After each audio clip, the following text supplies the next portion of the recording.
Eh bien, bonsoir à tout le monde. Nous allons commencer ce dernier symposium de la journée qui est consacré aux manifestations catatoniques du sujet âgé.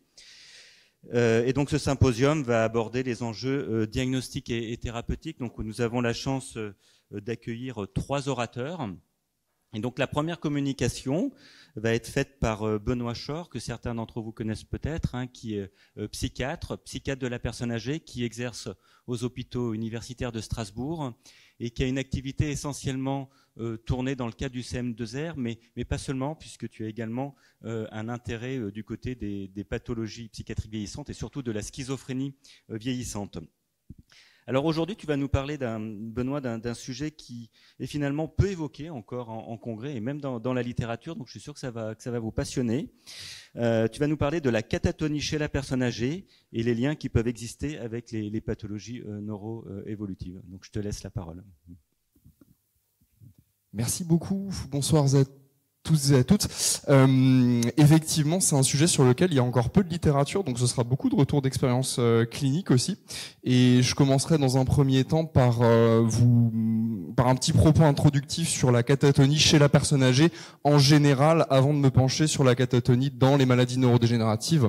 Donc la catatonie, c'est pas facile à définir. Il s'agit de l'ensemble des signes et des symptômes qui affectent la psychomotricité, dont Jack Fouché va vous parler en détail un peu plus tard. Et dès le début, Kalbom, donc qui décrit le syndrome catatonique, s'attarde sur l'importance de l'examen clinique et de l'importance des signes musculaires, c'est-à-dire qu'il faut bien examiner les patients. Et pour Kalbom, la catatonie, c'est une entité naturelle, c'est-à-dire qu'elle a une évolution typique. Les patients font des cycles. Il y a une symptomatologie parfaitement typique, et donc c'est la catatonie maladie au sens de Kalbom. Et il va écrire ces propos-là, et ça va être repris par la communauté psychiatrique internationale. Et en France, notamment, Jules Segla et d'autres psychiatres vont pas trop être d'accord avec lui. Ils vont se dire, mais c'est bizarre, ce syndrome catatonique, en fait, on le retrouve associé à de nombreuses pathologies psychiatriques et pas psychiatriques, la paralysie générale par exemple. Et donc on voit se dessiner très tôt dans l'histoire de la catatonie une opposition entre catatonie maladie et catatonie un peu dimension. Et on verra que ça a de l'importance pour le sujet qu'on aborde aujourd'hui. La catatonie, elle a quelques petits problèmes dans ses définitions.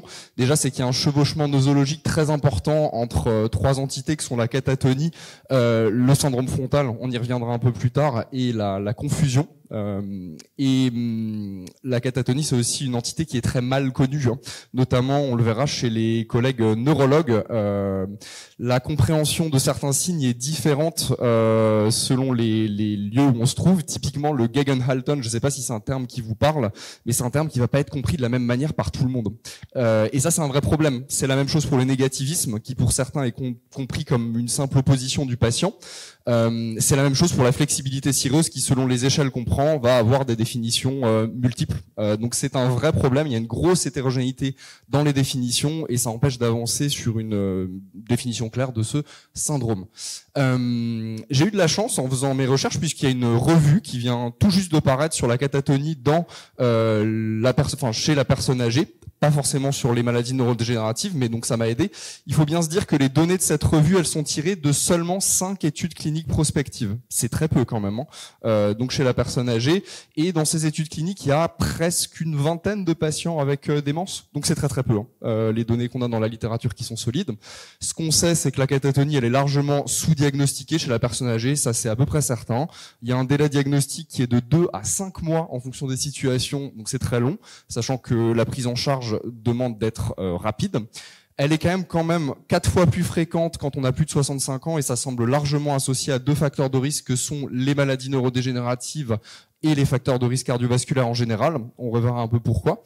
La prévalence, selon l'échelle qu'on prend et selon les milieux dans laquelle on l'évalue, est de 20 à 40% environ. C'est énorme. On a envie de se dire là que c'est énorme, mais on reverra que ça dépend de l'échelle qu'on utilise.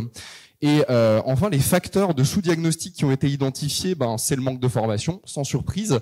Et dans une étude de 2018, le fait d'être neurologue contribuait au sous-diagnostic de catatonie. Et les auteurs font l'hypothèse que c'est parce que nos collègues neurologues sont très très bien formés à tous les mouvements anormaux et tous les aspects de la psychomotricité, sauf la catatonie. Donc ils vont avoir tendance à donner un autre diagnostic lorsqu'ils sont face à une anomalie de la psychomotricité qu'ils ou elles ne connaissent pas. Et aussi le fait d'être dans un hôpital universitaire, ça contribue largement au bon dépistage de ces patients, ce qui montre que c'est un centre d'intérêt là très en lien avec la recherche. Pour rechercher un syndrome catatonique chez le sujet âgé, on fait pareil que chez l'adulte, c'est-à-dire qu'on se sert d'échelles d'évaluation. La plus recommandée actuellement reste la Bush & Francis Catatonia Screening Instrument, qui est la même que la BFCRS pour l'évaluation des troubles. Elle est plus sensible et ça correspond aux 14 premiers items de la BFCRS. BFCRS donc qui retient 23 signes, qui est coté sur 69 et qui va vraiment servir à l'évaluation au suivi de ces patients. Vous pouvez retrouver ces échelles en français sur le site de l'AESP notamment. Voilà. J'avais pas prévu aujourd'hui de refaire les symptômes un par un parce que ça nous prendrait toute la séance. Je vais peut-être vous décrire les symptômes qui prêtent le plus à confusion.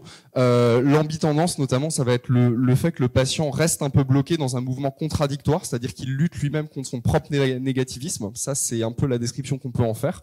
Donc typiquement, lorsqu'on tente de lui serrer la main, c'est vraiment un patient qui va rester coincé dans un mouvement un peu hésitant.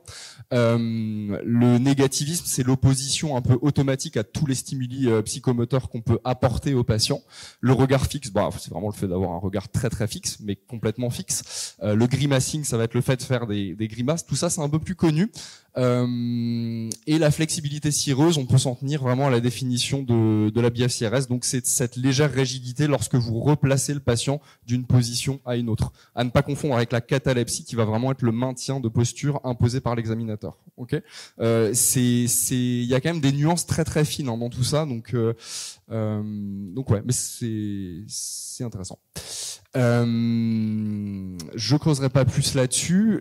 Ces symptômes catatoniques, on peut les agencer en différents grands syndromes cliniques. Classiquement, la forme hypokinétique qui va associer en premier le mutisme, la stupeur motrice et le retrait. Et ces formes hypokinétiques-là, dans la littérature, sont plus associées aux étiologies de pathologie médicale générale et à l'épisode dépressif caractérisé. Et on décrit aussi des formes hyperkinétiques qui sont caractérisées par une agitation en premier lieu avec une grande impulsivité et qui là sont plutôt associés à des syndromes confuso-catatoniques et à des troubles bipolaires en phase maniaque. Ça, c'est un peu l'épidémiologie de ces troubles. D'autres formes de catatonie existent, notamment la catatonie périodique. Alors, au sens international, ça revêt pas le même sens que dans la classification de Léonard, mais ça se caractérise par des épisodes catatoniques à répétition avec des intervalles libres sans symptômes. La catatonie maligne, quant à elle, s'associe à une dysautonomie et une vraie urgence médicale. À ce moment-là, il faut faire de la sismothérapie et traiter le patient au plus vite. Les étiologies, on va pas les revoir en détail puisqu'il y en a beaucoup, donc je vous propose une version très opérante de ce tableau d'étiologie. Les étiologies, elles peuvent être psychiatriques. Ça peut être en premier les troubles de l'humeur, en deuxième les troubles du spectre de la schizophrénie. Le deuxième grand type d'étiologie, ça va être les GMC, General Medical Condition en anglais. Et il faut bien retenir que dans la catatonie, 80% des étiologies médicales sont neurologiques, ce qui différencie vraiment ce syndrome de la confusion. Donc en premier, on retrouve vraiment les encéphalites, y compris chez le sujet âgé, les maladies neurodégénératives et l'épilepsie. Donc il faut vraiment rechercher ces étiologies, surtout si on a des raisons de penser que le patient peut avoir ces maladies-là. Et enfin, il faut toujours évoquer la iatrogénie, notamment la prise d'antipsychotiques ou de benzodiazépines et le sevrage dans ces mêmes substances, enfin surtout le sevrage en benzodiazépines en réalité, qui est certainement sous-évalué dans la littérature.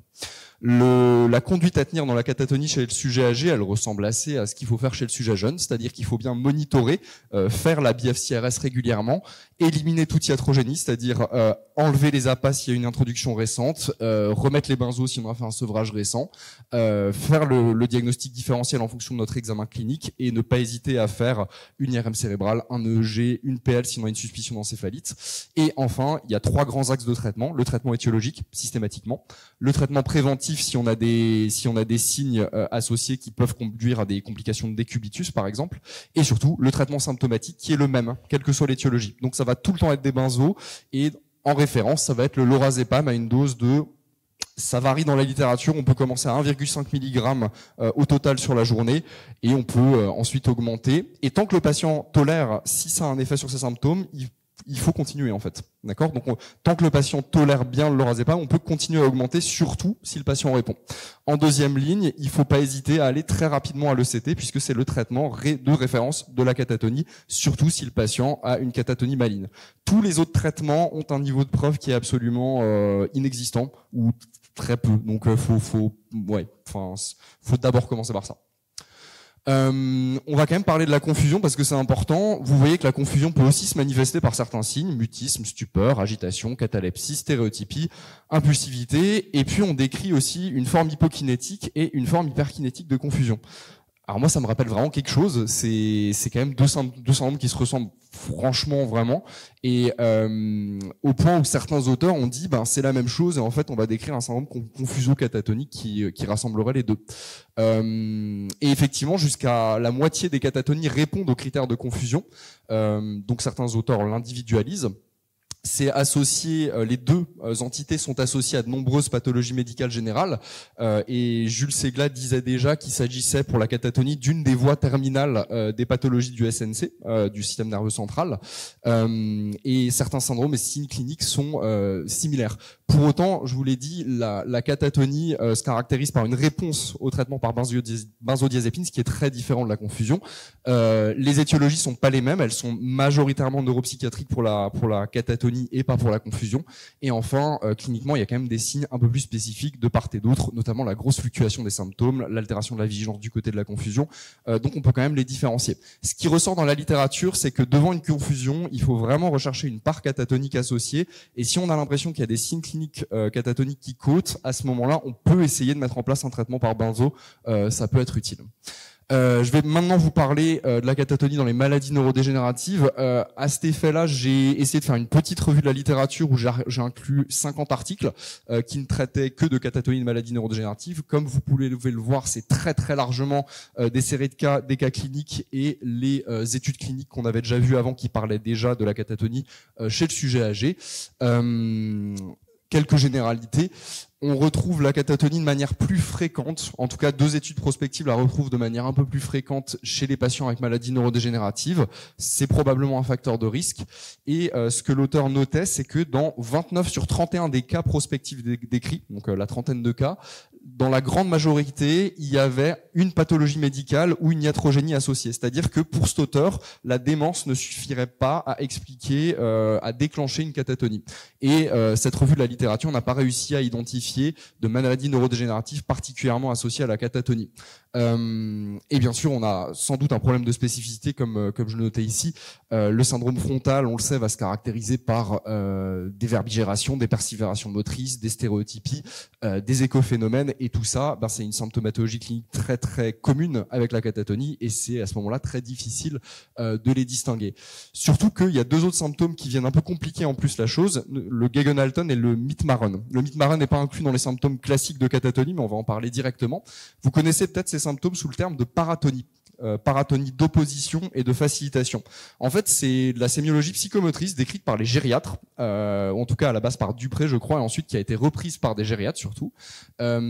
Cette paratonie d'opposition, c'est la définition même du Gegenhalten, c'est-à-dire une résistance involontaire lors de la manœuvre de mouvement passif dans toutes les directions.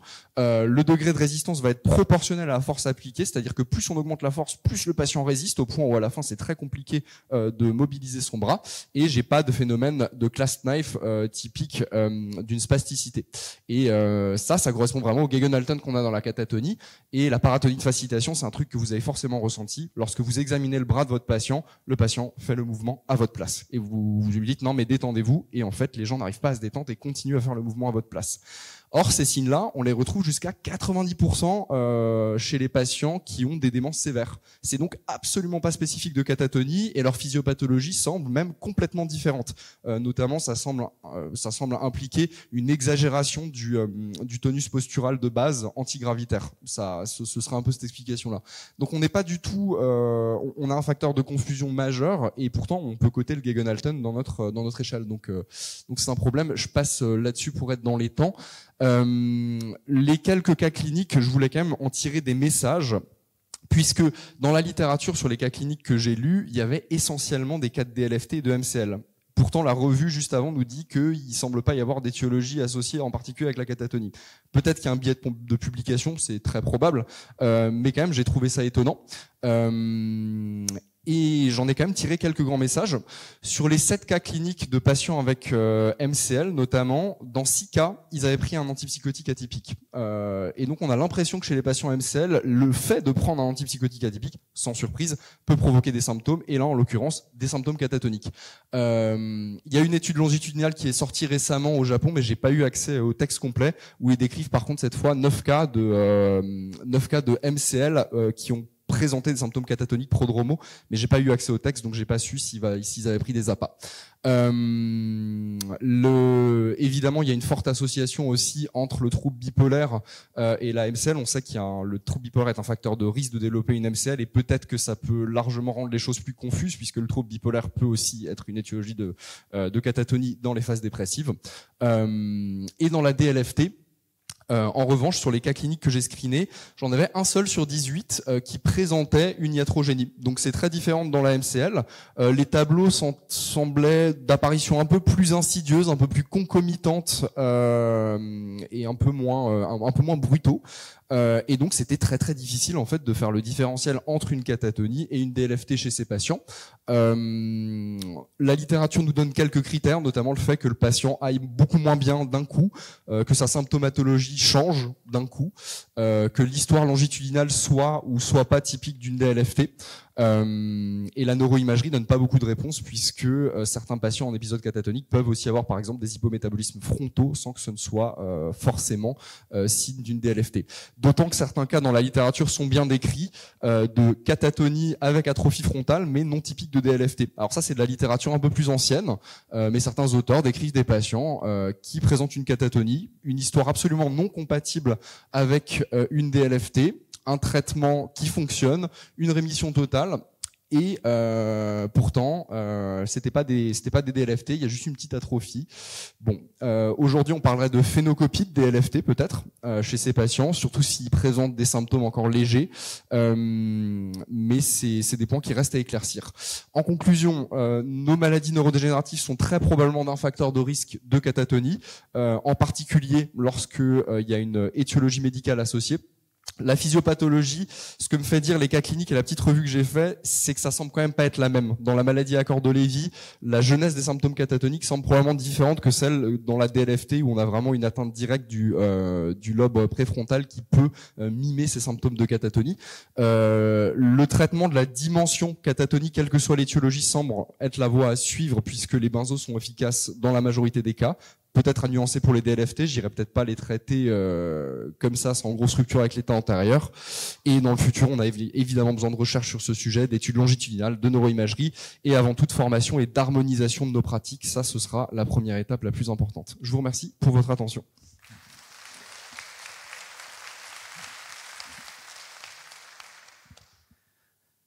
Merci Benoît pour cette présentation qui est très complète. Tu rappelles bien d'emblée à quoi ressemble la catatonie, et tu nous dis que c'est une présentation clinique qui est extrêmement hétérogène, et effectivement le diagnostic de catatonie n'est pas évident en psychiatrie en général et en psychiatrie de la personne âgée, puisqu'il y a des intrications étroites avec les problématiques gériatriques et puis aussi neurologiques. Alors, avant de laisser d'éventuelles questions dans l'assistance, je me posais la question des catatonies qui viennent compliquer les démences frontotemporales. Comment on peut faire pour le diagnostic différentiel alors ? J'imagine qu'il faut vraiment se reposer sur la clinique, donc une rupture un peu brutale avec l'état antérieur, avec l'apparition de nouveaux signes de manière un peu trop brusque pour moi pour être évocatrice d'une catatonie, des signes peut-être un peu plus spécifiques, donc un patient qui va se mettre à être très parakinétique, négativiste, qui va être complètement mutique, akinétique, alors que c'était pas le cas avant, me ferait évoquer une catatonie. Par contre, j'irais peut-être moins facilement poser le diagnostic de catatonie chez un patient avec des LFT antérieurs, s'il s'agit juste de stéréotypie, de comportement stéréotypé, d'un certain, on pourrait pas parler de mutisme, mais d'une réduction de la parole au total, d'un regard fixe, comme ce qu'on peut voir chez certains patients. Enfin, je trouve que les patients DLFT peuvent coter très très facilement, typiquement à l'instrument de screening de Bush and Francis, et ce sera intéressant de faire l'exercice d'ailleurs, de voir combien cotent, alors qu'ils n'ont pas forcément de catatonie. Mais c'est surtout l'histoire clinique, et je sais malheureusement pas si la neuroimagerie, par exemple, pourrait aider à faire le diagnostic différentiel chez un patient avec un diagnostic déjà antérieur de DLFT. Au pire, si on a un doute, on peut faire un test thérapeutique. C'est ça qui est utile. Est-ce qu'il y aurait éventuellement des questions dans l'assistance? Oui, madame. Bonjour. Question pour l'aide au diagnostic des catatonies hyperkinétiques chez des patients qui sont bipolaires, qui ont donc des psychotropes atypiques ou pas. S'il y a des éléments qui peuvent aider, parce que je trouve que c'est un diagnostic très difficile. Faire un examen psychomoteur très très complet. Déjà, je pense que le fait d'être sensibilisé aux signes psychomoteurs et de faire l'examen psychomoteur de manière systématique nous permet de voir les signes de catatonie. Là, on les voyait pas forcément avant. Alors c'est une réponse très très floue que je fais ici, mais je pense que c'est la meilleure qu'on puisse faire. Enfin, il y a la sémiologie catatonique, faut vraiment s'y habituer, je trouve, et ouais, chez les patients maniaques, c'est sûr que faire la différence entre une agitation maniaque et catatonique, c'est sûr que il faudra la considérer. Si on prend notre instrument de screening, il faudra la considérer comme étant catatonique et voir si le patient dépasse le seuil à nos instruments de screening. C'est ce que j'ai envie de dire.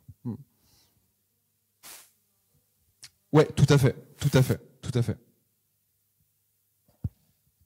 Oui, j'avais juste une question. Vous évoquiez le gène C9OR72 dans une des diapos. Il y a des notions un peu sur ça, sur une part génétique éventuellement? Alors il n'y a pas de notion chiffrée, mais ce que décrivent les auteurs qui parlent du C9OR72 disent que ça peut être très souvent associé, de manière relativement fréquente, associé à une symptomatologie catatonique, mais sans que ce soit des données chiffrées, parce qu'il n'y a pas assez de cas, je pense, pour le moment. Mais particulièrement dans la DLFT, il semble qu'il faille être vigilant, comme souvent avec le C9, j'ai envie de dire, sur les manifestations psychiatriques un peu atypiques, la catatonie y compris. Ouais.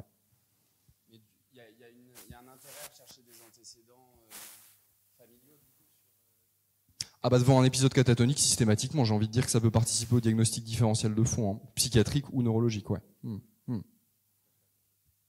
En termes de pharmaco, est-ce que vous auriez des pistes sur pourquoi le lorazépam? Parce que la catatonie est essentiellement caractérisée par un hypofonctionnement GABAergique au niveau du cortex, enfin un peu partout, mais principalement au niveau frontal.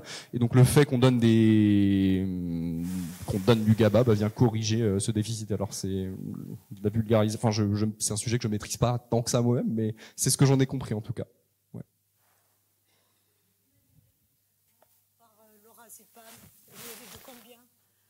La durée, et là c'est vraiment de la pratique clinique parce que pareil, il n'existe pas de recommandations solides à ce sujet-là. Traiter jusqu'à ce que le patient aille mieux. Il faut déjà qu'il réponde au lorazépam, c'est quand même le cas souvent. Et une fois qu'on a traité, on fait un sevrage très doux. Dans le sens où il faudrait pas arrêter les benzos du jour au lendemain, sinon on risque simplement de reprovoquer un épisode catatonique. Et ensuite, en pratique clinique, ce que je fais moi, c'est que je diminue d'1 milligramme par semaine en monitorant de manière très proche le patient lorsque je l'ai en hospitalisation. Ouais. Le plus important, le message, c'est de diminuer progressivement et monitorer le patient. Si on a l'impression que ça revient, on repasse aux doses antérieures.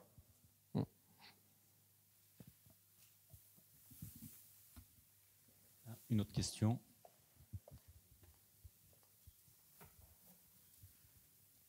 Bonjour, j'ai une question. Chez les patients où la voie PEROS n'est pas du tout possible, est-ce que la voie PEROS n'est pas possible? Parce qu'on y est souvent confronté en fait. On peut tout à fait utiliser du Valium. C'est juste que le lorazépam est recommandé de manière internationale. Dans certains pays, il existe par voie intraveineuse. Il n'existe pas par voie intraveineuse en France. Voilà. Mais les autres benzos fonctionnent tout à fait. Sous ATU. On l'utilise pas chez nous en ATU, mais ouais. Oui, il y a vraiment la possibilité de le demander en ATU, la voie injectable pour le lorazépam. Alors ça dépend des établissements. Alors moi j'ai une autre question qui revient souvent, notamment quand j'échange avec mes collègues gériatres, jusqu'à quelle posologie peut-on monter le lorazépam? Parce que chez le jeune, les posologies peuvent être extrêmement importantes et contre-intuitives, jusqu'à 24 mg. Comment fais-tu chez l'âgé, a fortiori s'il y a une maladie neurodégénérative surajoutée? En suivant exactement le même principe, donc la tolérance.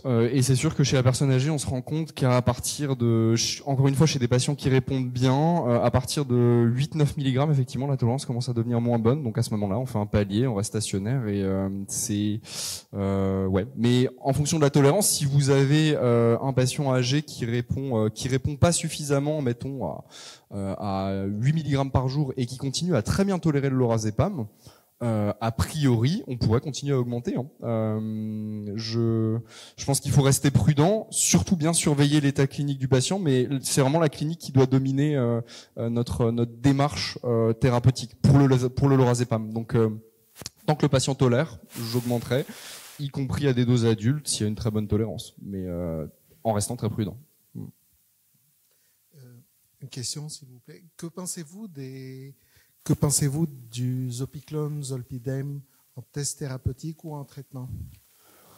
Si on a du lorazépam, je pense pas que ce soit si utile que ça. En tout cas, moi, je l'utilise pas dans ma pratique clinique. On en avait pas mal parlé, parce que normalement, c'est le classique test au Zopiclone. Donc, une demi-heure après la prise, on est supposé, avoir une réponse clinique.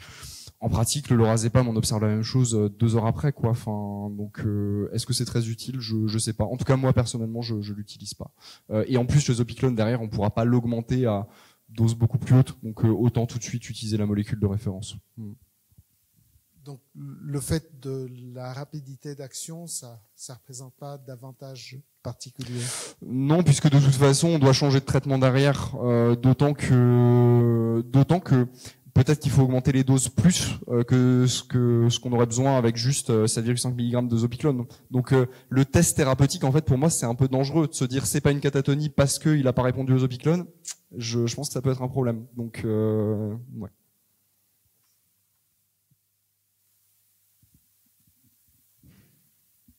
Bon, un grand merci, Benoît, pour ta présentation. Pour ta présentation très dynamique. Et donc maintenant, nous allons écouter Jacques Fouché. Alors, Jacques, je crois que tu as eu un petit problème avec ton diaporama, ce qui fait que la présentation se fera a cappella. Alors peut-être avant que tu commences à parler, te présenter pour ceux qui ne te connaissent pas. Donc tu travailles également aux hôpitaux universitaires de Strasbourg. Tu es responsable du centre de neuromodulation non invasive. Et puis, tu as la particularité d'être neurologue et psychiatre, c'est ça? Donc, neuropsychiatre, on va dire, si tu es d'accord.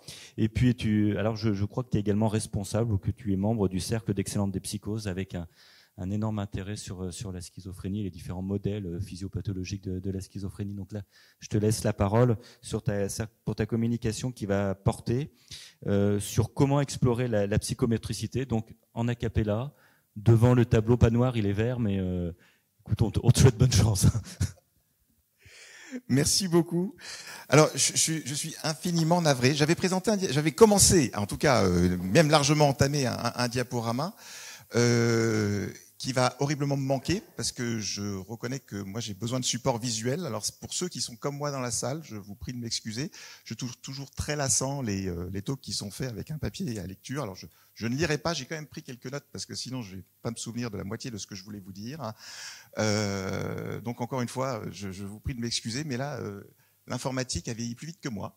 Donc j'ai été obligé de me résigner après au moins 10 essais pour essayer de rallumer cet ordinateur qui s'éteignait systématiquement au moment où il éteignait, le moment où il fallait rentrer le mot de passe.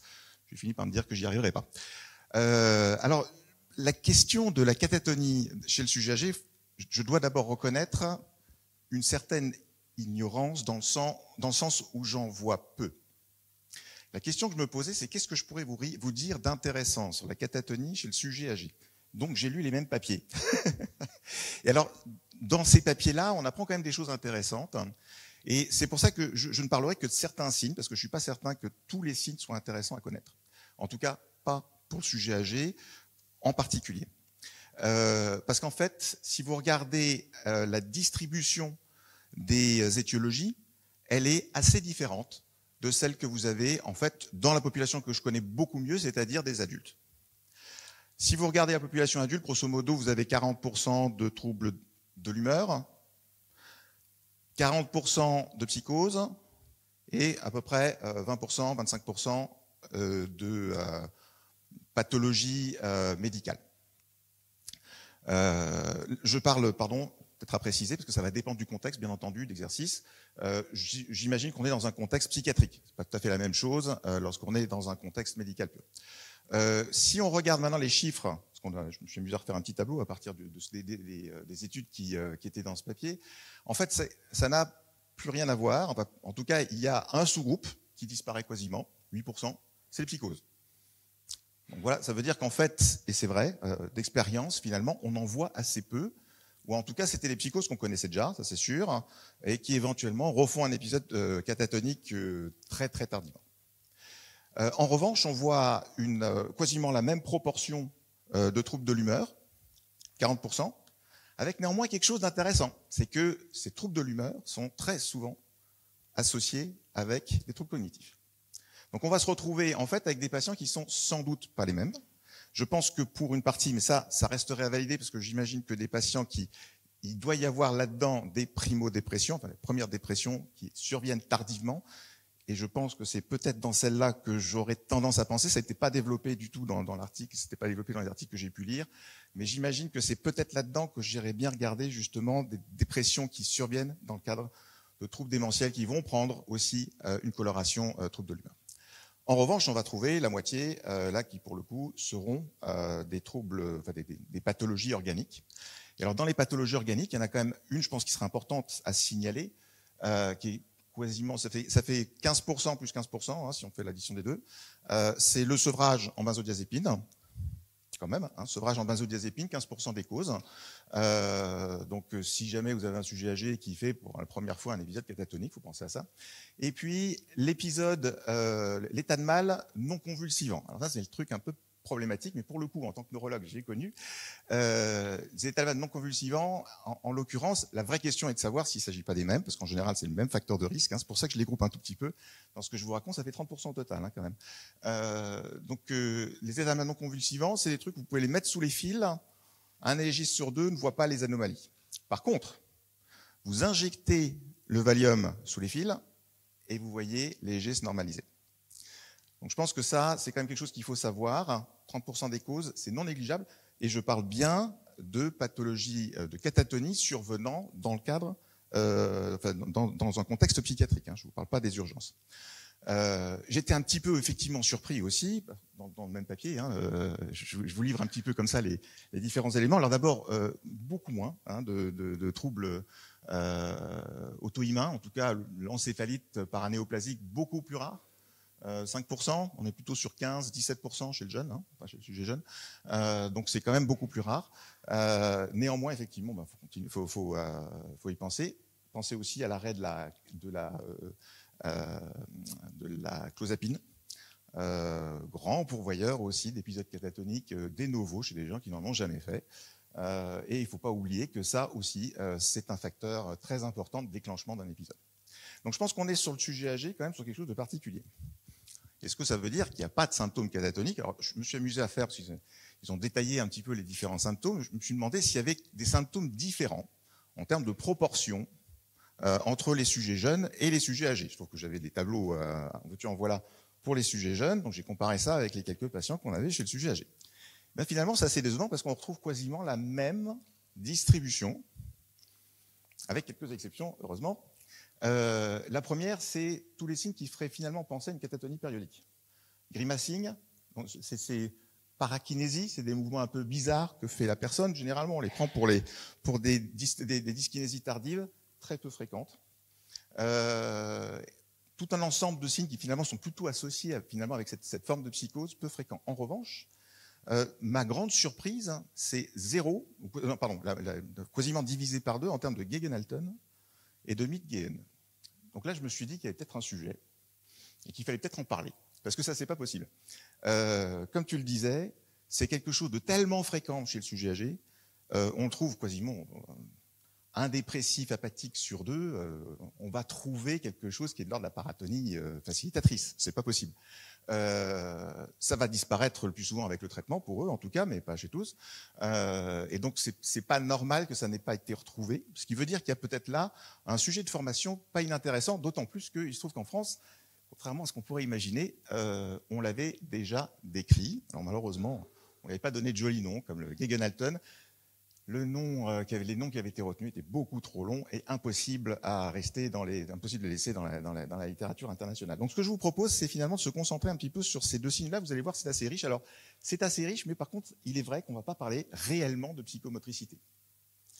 La psychomotricité, c'est un concept particulier. Hein.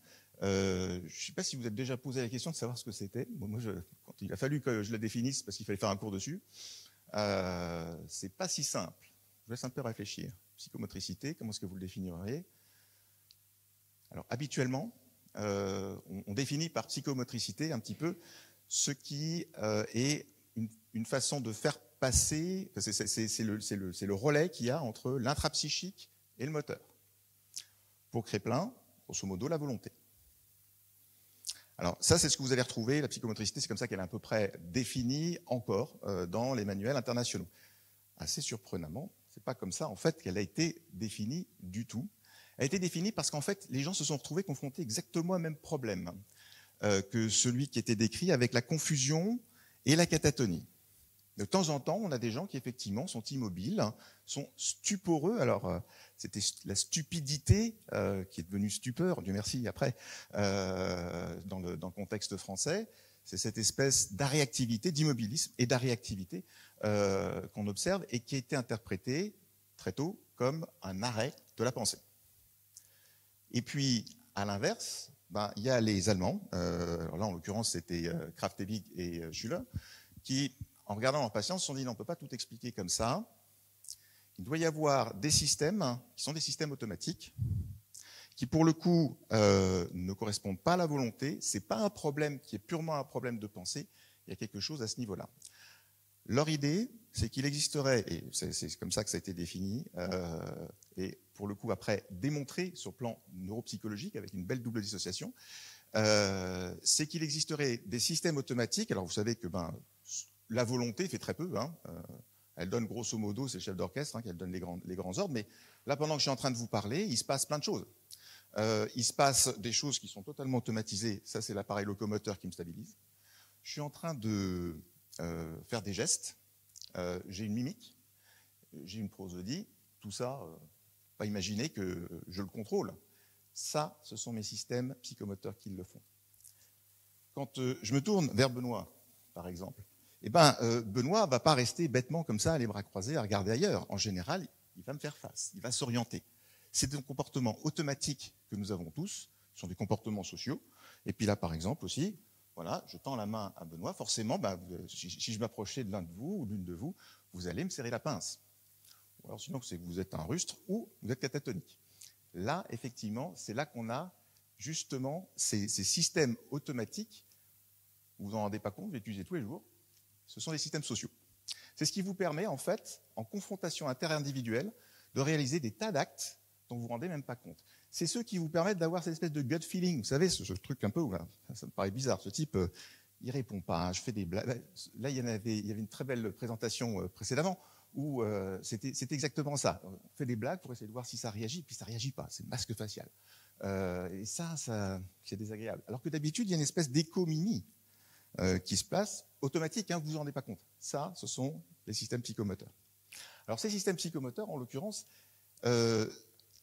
ils sont atteints, c'est justement leur particularité dans la catatonie, dans les formes que l'on dit catatoniques qu'on a chez le sujet âgé. Dans la majorité des cas, ça n'est pas ça. Ce que vous avez, ce sont des symptômes de libération, des release symptomes. C'est des symptômes qui simplement sont liés au fait qu'il y a une coupure entre les centres qui contrôlent et les centres qui sont en bas. Je simplifie un tout petit peu. Et l'essentiel du Gegenhalten ou la paratonie oppositionnelle et la paratonie facilitatrice sont de ce registre-là. Ce sont des symptômes de libération. Par exemple, il faut savoir que ce qu'on appelle la paratonie, la paratonie positionnelle, contrairement à ce qu'on croit, c'est pas la résistance parkinsonienne qui est la plus fréquente. C'est pas non plus la spasticité. La forme la plus fréquente de résistance, c'est la paratonie oppositionnelle. C'est celle que vous allez retrouver le plus souvent. C'est une espèce de, exactement comme l'a décrit Benoît tout à l'heure. Vous fléchissez un tout petit peu le bras du patient, vous voyez rien, et vous allez vous arrêter. Je vais vous dire non, il ne faut pas s'arrêter. Il faut continuer. Il faut continuer plusieurs fois parce qu'en fait, en répétant ça, vous allez déclencher un système de rétroaction qui se trouve au niveau du bulbe, et au fur et à mesure, en répétant, vous allez sentir que la résistance augmente. Ça, c'est du Gegenhalten. Si vous arrêtez au bout de 2-3 mouvements, vous ne l'aurez jamais. Si en revanche, vous secouez le bras et vous lui faites faire ça plusieurs fois de suite, là, vous allez le voir. Ça, néanmoins, Gegenhalten, c'est vrai que c'est plutôt les formes terminales. Il faut vraiment que ce soit des formes sévères. En revanche, avant, on voit des trucs beaucoup plus marrants. Et pendant très longtemps, je l'ai toujours senti en fait, je me souviens très bien, mais je pensais toujours que les gens le faisaient volontairement. Je pense que vous avez certainement dû sentir, avoir l'impression que les gens vous aident pendant que vous leur mobilisez les bras. Ne me dites pas que je suis le seul à avoir senti ça. Bon. Eh bien, ça, en fait, c'est une forme de paratonie, c'est la paratonie facilitatrice. Normalement, ça ne devrait pas survenir, contrairement à ce qu'on pourrait imaginer. Et en plus de ça, cette paratonie facilitatrice peut donner quelque chose de très amusant, c'est une espèce de blocage aussi. Alors on va y aller. En fait, la paratonie facilitatrice, pour pouvoir bien vous assurer qu'il en s'agit d'une, en fait, si je puis me permettre, je vais poser le micro, parce que sinon je n'y arriverai pas. Voilà. Je parle fort, je vais comme ça, voilà. Donc, le but du jeu, c'est une paratonie, en fait, c'est une espèce de boucle réflexe. Alors, en l'occurrence, c'est un réflexe transcortical. Donc, ça veut dire que ça remonte au niveau du cortex sensoriel, hop, ça passe sur le cortex moteur, hop, ça redescend. Ce cortex, qu'est-ce qu'il fait? Il va anticiper le mouvement. D'accord? Donc, au fur et à mesure, vous sentez que ça devient de plus en plus facile. Alors, une bonne façon de vous en assurer, vous rendez le mouvement imprédictible. Voilà. Et à ce moment-là, vous vous rendez compte, tiens, il y a de temps en temps des petits heurts, etc. Et ça, c'est le début de la paratonie facilitatrice que vous avez. Alors, quand vous avez un patient qui est déjà un peu plus atteint, si vous le faites bien, d'abord, vous l'habituez. C'est la manœuvre de Kral, ceux qui connaissent un tout petit peu. C'est un petit peu l'équivalent de la manœuvre de Kral. Donc, vous leur faites la flexion-extension, ils s'habituent. Alors, ensuite, ce que vous allez faire, c'est hop, changer. Et normalement, ce que vous devez sentir, c'est justement une petite résistance. Ça veut dire qu'en fait, il était déjà en train d'anticiper le mouvement. Enfin, il était en train d'anticiper le mouvement. Il vous aidait à le faire, soit le freiner, soit le réaliser. Et en fait, ce que vous faites en rendant finalement ce truc imprédictible, votre mouvement imprédictible, eh bien, à ce moment-là, vous vous rendez compte qu'effectivement, il est en train de le faire. C'est pas toujours facile, de savoir que quelqu'un vous aide. La seule façon d'en être sûr, finalement, c'est de réaliser ça. Alors après, vous avez, le truc, vous dites, ça n'existe pas. C'est pas vrai, ça existe. C'est la manœuvre de Kral qui va jusqu'au bout. Alors, la manœuvre de Kral qui va jusqu'au bout, c'est vous allez faire le mouvement de flexion-extension du bras, et puis à un moment donné, vous allez vous arrêter. Et là, vous allez vous rendre compte que certains patients font un petit mouvement. Alors ça, c'est la manœuvre de Kral standard. Ça avait été inventé par Meij auparavant, et ça, je ne peux pas résister, parce que c'est de la belle neuro, pardon, si tu veux bien, Benoît. Alors, la manœuvre de Meij, elle est un petit peu différente. Alors d'abord, la manœuvre de Meij, c'est que vous connaissez bien, parce que c'est celle que les Anglais appellent ils lâchent les bras, et puis il faut que ça fasse claque. Alors, je vais lâcher d'abord, on va commencer par la manœuvre de Meij classique. Voilà. Donc, Benoît n'a pas de résistance, qui a priori veut dire qu'il n'a pas de Parkinson. Alors ensuite, la manœuvre de Meij numéro 2, qui elle permet justement de montrer, de mettre en évidence cette paratonie facilitatrice. Vous lui faites faire en fait l'oiseau, voilà. Et à un moment donné, vous vous rendez compte que c'est trop facile, parce que c'est costaud, donc je peux vous dire que c'est sportif. Et normalement, si vous lâchez automatiquement, je vois toujours qu'il n'a pas de paratonie facilitatrice ni de syndrome extrapyramidal. Mais par contre, les patients, eux, vont continuer à faire 2-3 mouvements avant de classer. Et donc, alors vous allez me dire, en fait non, il est en train d'imiter, et en fait on est en train d'induire quelque chose. C'est effectivement comme ça que c'est interprété. C'est-à-dire que si vous demandez, vous lisez chiffré plein. Il appelle ça l'hypersuggestibilité. C'est l'automatic obedience, ça c'est l'obéissance automatique. Et alors là, j'ai un collègue extraordinaire, Clément Philippe, mon copain, qui un jour vient me voir et me dit tiens, j'ai vu un truc marrant. En fait, c'est une autre méthode pour voir si c'est de la réalité. Tu peux laisser, voilà, les bras comme ça, et vous secouez les épaules. Et ce qu'il me dit, c'est marrant, en fait, le type, il faisait carrément l'hélicoptère. Et ben, en fait, c'est la même chose. Je te remercie, Benoît. C'est exactement la même chose, pardon. C'est exactement la même chose. En fait, vous avez une aide à la réalisation du mouvement. Donc voilà, ça c'est petit signe qui a l'air de rien. Je pense que c'est quand même intéressant que vous le connaissiez parce qu'il se trouve qu'il est extrêmement précoce dans les formes neurodégénératives, ce qui vous montre, en fait, il est assez lié d'ailleurs à des formes qui vont entraîner une écholalie, écopraxie derrière. C'est ce qui vous prédit que ça risque d'évoluer effectivement vers... Alors là, pour le coup, par contre, ces gens-là, généralement, en fin, évolution terminale, là, ils sont presque dans la position d'Alajueline, en fœtus. Là, à ce moment-là, vous allez avoir le vrai Gegenhalten, résistant comme pas possible, comme vous pouvez l'imaginer. Voilà, j'avais certainement plein d'autres choses à dire, mais je ne sais pas si j'ai encore le temps, parce que c'est formidable.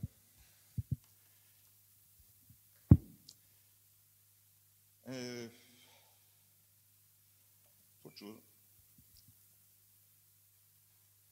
Si, chose importante, pardon, j'ai oublié, c'était le plus important peut-être. Je suis neurologue, alors je suis désolé, je réfléchis en syndrome. Syndrome, ça n'est pas la même chose qu'un trouble.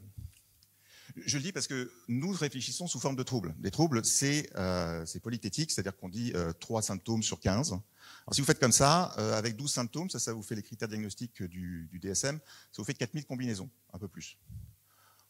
4000 combinaisons, moi j'ai un peu du mal à penser qu'on parle de la même chose. En revanche, quand je vous dis un syndrome parkinsonien, ça, sur le plan physiopathologique, ça a du sens. Ça, je sais de quoi je parle.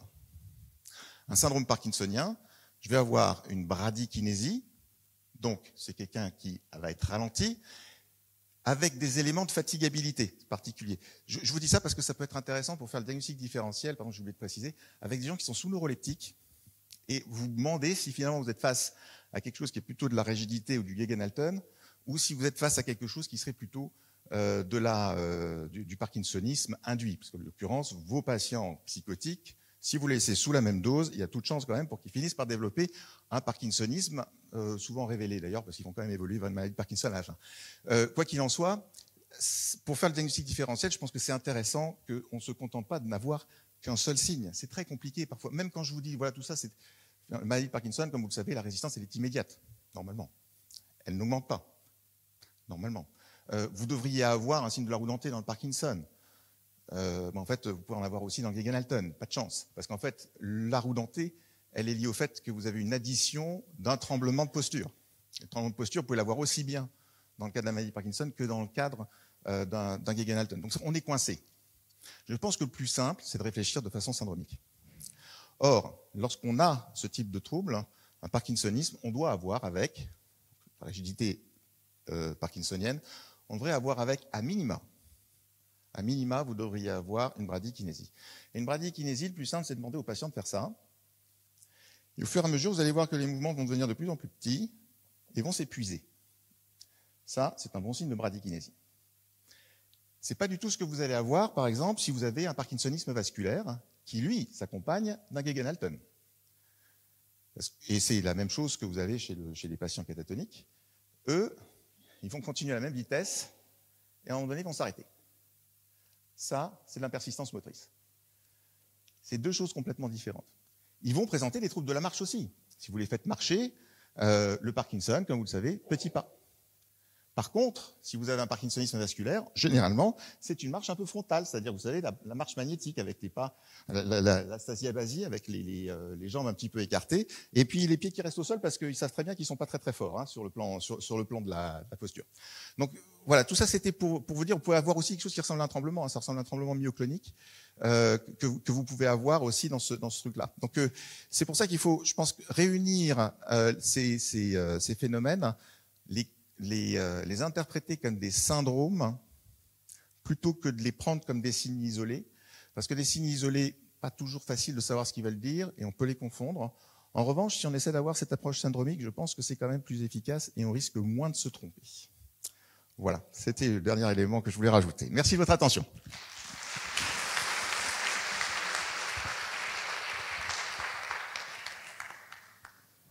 Un grand merci à ton ordinateur d'être tombé en panne, parce que ça nous a permis d'avoir un exposé de l'examen clinique absolument fascinant. Et puis tu nous rappelles vraiment combien il est important de prendre du temps aussi pour l'examen clinique, notamment pour le diagnostic différentiel. Et ça, c'est vraiment un point majeur. Et tous ces examens neurologiques, on les connaît finalement mal en psychiatrie. Et peut-être qu'on ferait bien de s'y remettre de temps en temps. Alors, est-ce que vous auriez des questions à poser à Jacques? Oui, déjà une question. Alors, bonjour, juste une petite question par rapport à ce que vous avez dit sur la clozapine. Une catatonie chez un patient à qui on vient de mettre de la clozapine, est-ce que après c'est une contre-indication absolue à reprendre la clozapine ou pas forcément? Alors, je me suis peut-être mal exprimé. En fait, ce qui déclenche la catatonie avec la clozapine, c'est son arrêt. Le fait d'avoir mis de la clozapine alors que c'est quelqu'un qui était en train qui va faire un épisode catatonique, je vous dirais plutôt qu'il faut le garder. Ça veut dire que vous avez fait un bon diagnostic. Alors si c'est un sujet jeune, après sujet âgé, je pense qu'il faudrait peut-être réfléchir, mais sujet jeune, je vous dirais que c'est sans doute la bonne molécule. Ok, bon. Très bien. Et j'en profite à ce moment-là, peut-être juste pour ajouter, je trouve qu'il y a une dérive chez les neurologues qui prend un petit peu, malheureusement, c'est très nord-américain, les Américains veulent quelque chose d'efficace. Pour avoir quelque chose d'efficace, ils font les checklists. Et on évite que les gens réfléchissent. Parce que si les gens réfléchissent, on réfléchit pas tous de la même façon. Alors moi, je trouve ça un enrichissement, eux non, parce que ça se reproduit pas facilement. Je pense que c'est un peu dommage. Je pense qu'un examen clinique, ça n'a de pertinence que si on le comprend et si on sait exactement ce qu'on fait. Pourquoi est-ce on devrait observer ça? Et si on l'a pas, ça veut dire que quand même, en fait, non, attention, mon hypothèse de départ elle est probablement fausse. Et je crois que là, il y a quand même quelque chose, il y a un vrai sujet. On les a trop suivis, on les a suivis en psychiatrie. J'ai pas trouvé que c'était une bonne idée. On voit ce que ça a donné. Je pense qu'on est quand même dans une espèce de voie sans issue, pour moi en tout cas, avec les critères du DSM, et ils l'ont reconnu. D'ailleurs, c'est pour ça qu'ils ont changé. Mais je trouve qu'en neurologie, on suit malheureusement un petit peu la même chose, sauf quand il s'agit, et là par contre il y a quelque chose d'intéressant, c'est par exemple pour la maladie de Parkinson, quand on essaie de trouver, et pour la maladie à corps de Lévy aussi, de trouver des signes prodromaux, là ça n'a rien à voir parce qu'on est de nouveau dans cette approche, qui est plutôt une approche syndromique, on essaie de comprendre. On essaie simplement d'avoir des red flags qui sont plus précoces, ça c'est intéressant. Par contre, quand on commence à tout mélanger, tout mettre dans un même groupe, comme les MCI ou les troubles comportants. Là, je suis plus inquiet parce que ça, on se retrouve avec des checklists encore qui ne veulent plus rien dire du tout. J'entends que sur le plan de la sécurité sociale, ça a peut-être son sens. Par contre, je pense qu'il ne faut pas non plus qu'on se laisse piéger et qu'on chosifie ces trucs-là. C'est exactement ce qu'on a fait, nous, avec la schizophrénie. On se dit, c'est une chose, ça existe. Ben non, ça n'existe pas. Ça a été défini simplement parce que c'était pratique. C'était fait pour faire de la statistique. C'était pas fait pour nous dire, ben voilà, il faut faire l'étude de la physiopathologie de la schizophrénie. Ça n'existe pas, la schizophrénie. C'est un truc qu'on a inventé. On a voulu juste des critères qui soient à peu près systématiques, c'est tout. Il faut qu'on reste un petit peu sage par rapport à ce qu'on nous délivre. Pardon, c'est mon petit message. D'autres questions? Alors, moi, j'aurais peut-être une autre question de clinique, mais qui doit se rapprocher du Gegenhalten. Comment on explique l'ambitendance? Est-ce que ce serait une forme de dissociation automatico-volontaire? L'ambitendance. Alors ça, c'est quelque chose justement qui est une autre façon de démontrer l'existence de la psychomotricité comme étant une entité indépendante. Alors pardon, c'est vrai que je l'ai pas dit. Je vous ai dit que c'était démontré. Alors c'est démontré comment? C'est démontré parce qu'on a une double dissociation. Par exemple, sur l'expression, sur la motricité expressive, si vous avez des lésions au niveau de la frontale ascendante, enfin en l'occurrence la partie basse de la frontale ascendante, ce que vous avez, c'est une trouble de la motricité faciale hémilatérale volontaire. Vous racontez une bonne blague à la personne en face de vous et elle vous fait un joli sourire. Ça ne veut pas dire qu'elle se fout de votre gueule. Ça veut juste dire qu'en fait, la région qui contrôle le sourire automatique vrai de vrai, c'est pas la même. Vous savez d'ailleurs, c'est pour ça que les acteurs essaient de se mettre plutôt dans l'état émotionnel et évitent de faire parce que sinon ça sonne faux.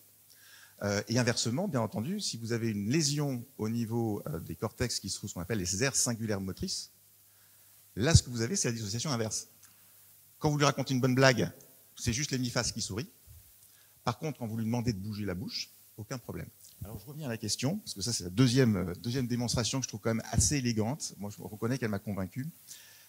C'est quand la psychomotricité fait que ça échappe, en fait, il y a des situations dans lesquelles la psychomotricité va échapper au contrôle, en fait, du système volontaire. Alors, il y a deux situations. La situation du négativisme, c'est-à-dire que le patient fait l'inverse de ce que vous lui demandez, enfin, ou plutôt se détourne de vous. Il y a plein de négatismes possibles, mais ça, c'est une des solutions. L'autre solution, c'est quand il y a en fait ce qu'on appelle une proskinésie, c'est-à-dire qu'il a trop tendance en fait à serrer la main, alors qu'on lui dit de pas la serrer, par exemple. Et donc là, ce qu'on va voir, alors on va prendre plutôt le deuxième exemple, c'est peut-être plus simple, parce que sinon, si ça nous emmène sur le négativisme, là, vous allez m'entendre pendant des heures. Ce que vous avez, c'est que vous lui dites ne serrez pas la main. Ne serrez pas la main. Laissez la main sur votre voilà. Ne serrez pas la main. Alors bien entendu, il faut faire. On est aimable, on met la tête sur le côté pour qu'il ait envie. Ça, et en fait, ce qu'on voit, c'est que le patient lève un petit peu là. Et ce que vous avez, c'est cette espèce de valse-hésitation entre le contrôle volontaire, qui cherche à inhiber le mouvement, et le geste automatique. C'est très difficile, c'est horrible, je trouve, de faire ça. En général, c'est avec un étudiant que je fais ça, c'est terrible. C'est très compliqué de se réfréner. C'est un prof, qu'est-ce que je fais? Je sais pas quoi, je sais pas trop. Et ben là, voilà, c'est exactement ça, l'ambitendance. On se rend compte que y a le mouvement qui presque démarre, mais attention, contrôle volontaire, il faut pas. Et de temps en temps, vous avez des gens, vous avez des cas de catatonie où carrément vous pouvez leur dire, mais il faut leur dire au moment où ils sont en train de le faire pour que ça les bloque. Sinon, ils l'ont déjà oublié. Et vous avez exactement la même chose dans le négativisme. C'est-à-dire que si, en général, dans le négativisme, on va dire que c'est le withdrawal ou l'adversion classique. Le patient qui se détourne, c'est l'inverse de ce qu'on devrait faire. Normalement, voilà, on fait face, et il fait l'inverse, il se détourne, on lui demande, et là, il faut le faire gentiment. C'est assez curieux d'ailleurs, parce que comme ce sont des gens qui ont souvent un masque facial, parce que justement, il y a l'atteinte de la psychomotricité, on se dit, oula, celui-là, on n'ose pas trop. Ben non, osez. Gentiment, osez. Et vous leur demandez gentiment de se tourner vers vous, essayez de faire un effort. Je comprends, parce qu'il faut leur dire que vous comprenez bien. Je comprends, il y a une difficulté, vous luttez, essayez de lutter, essayez de faire face. Au bout de quelques minutes, vous arrivez à le convaincre si vous êtes gentil, et à ce moment-là, effectivement, il va essayer. Mais hop, il y a quelque chose qui le retient. Hop, et puis hop, il y a quelque chose qui le retient. Et de nouveau, vous avez cette valse-hésitation entre la psychomotricité qui va le retenir, qui va l'emmener, qui va faire de l'adversion, le détourner, et puis la motricité volontaire qui, au contraire, cherche à faire exactement ce que vous lui demandez. Ça, pour moi, c'est une belle démonstration qu'on a les deux, et qu'il y a une lutte entre les deux, interne, au moment où vous demandez de faire ça au-dessus. C'est ça l'ambitendance au sens, on va dire, neurologique du terme. Dernière question, est-ce que le patient a conscience que sa psychomotricité agit contre sa volonté quand il lutte pour essayer de répondre aux ordres? Alors très honnêtement, au moment où vous le demandez, il y a une espèce d'obscurcissement partiel de la conscience qui fait que non. La caractéristique de toute la psychomotricité, en fait, c'est que les patients ne se rendent pas compte, justement, en fait, de l'anomalie. Donc ça, subjectivement, vous leur posez la question, même après, a posteriori, non. Par contre, vous êtes capable quand même de leur expliquer que vous, c'est ce que vous avez vu, et à ce moment-là, ils sont capables d'intégrer que c'est ce que les gens voient. Mais c'est pas eux qui le perçoivent, c'est-à-dire qu'il n'y a pas de perception de l'image motrice. Il y a juste, ils savent ce que les gens voient d'eux. Et donc, ça, ils sont capables de dire, et j'ai le souvenir comme ça d'un patient qui avait une forme de catatonie particulière où il y a des parakinésies. Donc, les parakinésies, c'est des espèces de grimaces un peu bizarres. Donc, c'est vrai qu'il voulait faire du commerce, c'était un peu compliqué. Alors, ça marchait. Le reste du trouble était très bien contrôlé par la clozapine, mais une bonne façon, là, sa mère lui disait, non, tu peux pas y aller, mon fils, c'est pas possible. Là, les gens vont trouver quand même que c'est bizarre, ce qui objectivement était le cas. Et donc, une bonne façon de les faire disparaître. Et c'est pour ça qu'on ne les voyait plus, les parakinésies, c'était de lui donner simplement des neuroleptiques classiques, un bon petit coup d'aldol, 5 mg, et hop, on fait disparaître les parakinésies. Eh bien, merci pour la fin de cet exposé. Et donc, nous allons terminer avec Nathalie Jomard. Alors, Nathalie, tu es gériatre. Tu as longtemps travaillé aux Hospices civils de Lyon, notamment dans le cadre d'une équipe mobile. Et maintenant, tu es toujours hospitalière, tu exerces au centre hospitalier des Monts du Lyonnais avec une activité en EHPAD, si je me trompe pas. Et tu vas maintenant nous parler finalement de la difficulté diagnostique de la catatonie en gériatrie. Donc tu as la parole. Merci beaucoup. Donc merci beaucoup aux organisateurs pour avoir confié à une gériatre de parler sur un symposium quand même très psychiatrique. Et moi, la catatonie, vous allez voir, en fait, j'y connais pas grand-chose. Donc passer après Jacques Fauché, c'est pas évident, mais on va essayer de revenir vraiment à de la clinique pour ça. Je voulais aussi remercier mes collègues psychiatres lyonnais, notamment Jean-Michel et Alexis, qui m'ont donné cette petite fibre pour la psychiatrie de la personne âgée. Donc je n'ai pas de lien d'intérêt. Donc juste j'avais fait cette petite diapo pour vous dire, on avait fait un numéro spécial psychiatrie gériatrie ensemble dans la Gazette du jeune gériatre pour illustrer un peu la nécessité de la collaboration entre les deux pathologies.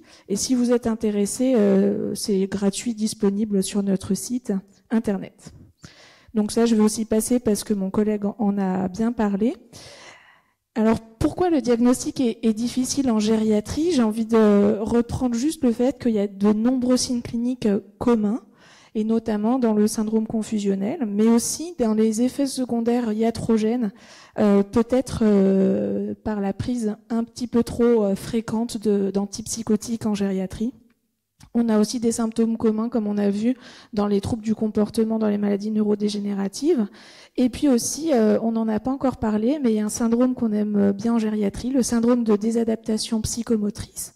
Après une chute, il est fréquent qu'on voit des patients avec un état un peu stuporeux, une incapacité de les mettre debout. Dès qu'on essaye de les mobiliser, ils résistent complètement à la levée. Ça s'inscrit aussi dans un schéma psychomoteur très perturbé.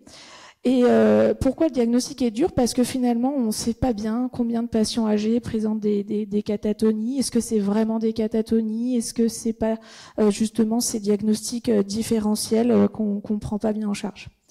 Donc, je vais essayer de vous présenter 3 situations cliniques pour vous illustrer un petit peu cette difficulté. La première dame, elle s'appelle Madame P, elle a 84 ans et elle est rentrée en EHPAD il y a 4 mois. Elle a été admise en EHPAD parce qu'à domicile, elle faisait que tomber avec des troubles anxieux très sévères. Elle est étiquetée d'une maladie de Parkinson depuis 2018, suite à une consultation avec un neurologue. Et dès l'introduction du Modopar à la dose de 125 mg, elle a commencé à pas bien tolérer. Elle avait des troubles neurovégétatifs, des hypotensions sévères, des hallucinations, et puis elle était très agitée. Bon, je pense qu'il y en a d'entre vous qui se disent peut-être que c'était pas vraiment un Parkinson, on le reverra.